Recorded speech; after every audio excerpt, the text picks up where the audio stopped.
Okay, here's the second part of chapter 14 and final message. Drifting into divorce. A young couple, married only a few months, sought a divorce. I found the young man carried a constant fear his wife would leave him, expected rejection, and believed she would be unfaithful.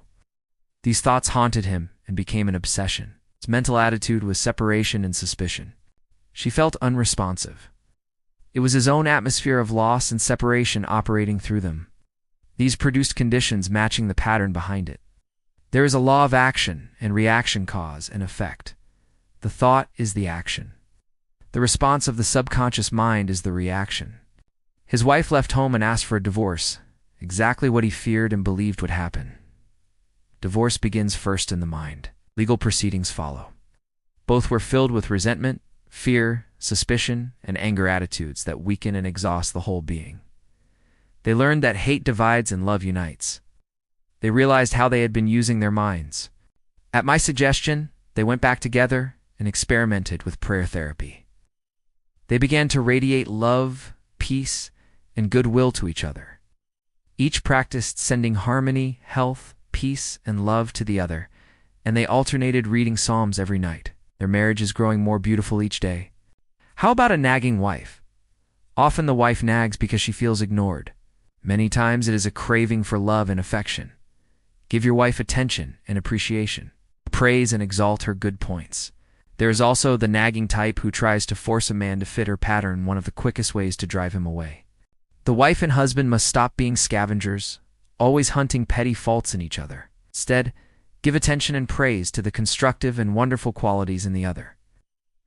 Now, you didn't think I would blame the wife only, I hope. Let's talk about a brooding husband. When a man broods and becomes morbid toward his wife over things said or done, he is, psychologically speaking, committing adultery. One meaning of adultery is idolatry, giving attention to what is negative and destructive. When he silently resents his wife and is full of hostility, he is being unfaithful to his vows to love, cherish, and honor her. The brooding, bitter man can swallow sharp remarks, calm his anger, and practice being considerate, kind, and courteous. He can deftly skirt differences. Through praise and mental effort, he can break the habit of antagonism. Then he will get along better not only with his wife, but with business associates as well. Why not assume a harmonious state instead, as in time you will find peace and harmony? I have personally lived this, and it is way less stressful. The great mistake. Do not discuss marital problems with neighbors and relatives. For example, a wife might say, "John never gives me money. He treats my mother terribly, drinks too much, and is abusive and insulting." In doing so, she belittles her husband in the eyes of others. He no longer appears as an ideal husband to them. Your words are pure energy. They're way more powerful than you think. They literally create the space you live in, the love you live in, the hate you live in, and so forth. When you keep talking like that, you're just trapping everyone in that negative vibe forever, including yourself. It's absolutely crazy how many people totally miss that. Never discuss your marital difficulties with anyone except a trained counselor. Why invite many people to think negatively about your marriage?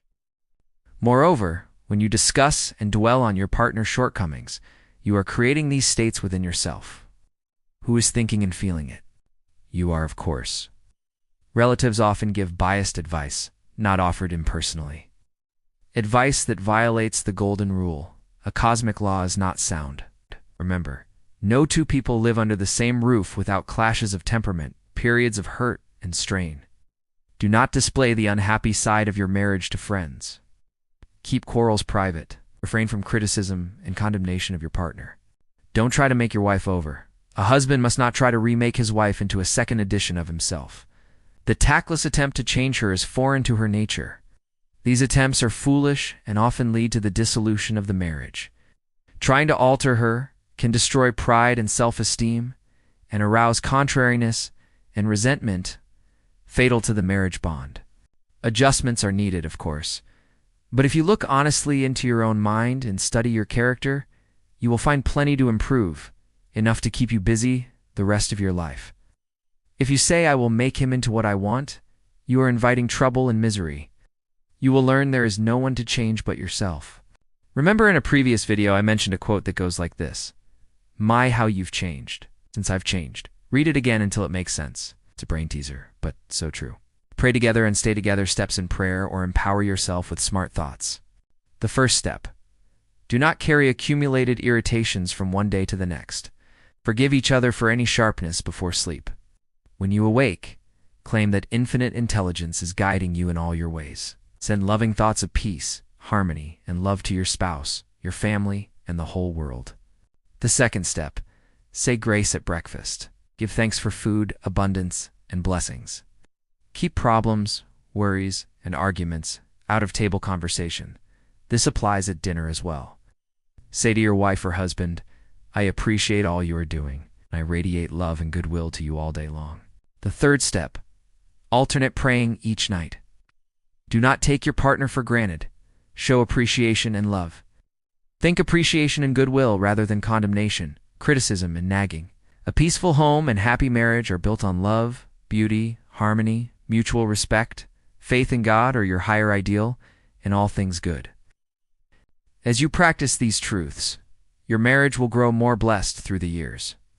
Hang on for a minute. I think I hear something. Hi, sweetheart. I'm sorry to pop in like this, but I couldn't help overhearing your message in the next room. I'm so glad you are finally sharing it with others. You'll be inspiring so many, I'm sure. Love you very much. Ah, thank you, sweet pea. Love you too. Now that was nice. Next video is a must-watch. Join me for Chapter 15, Your Subconscious Mind and Your Happiness. And remember to like, share, subscribe. Cheers for now.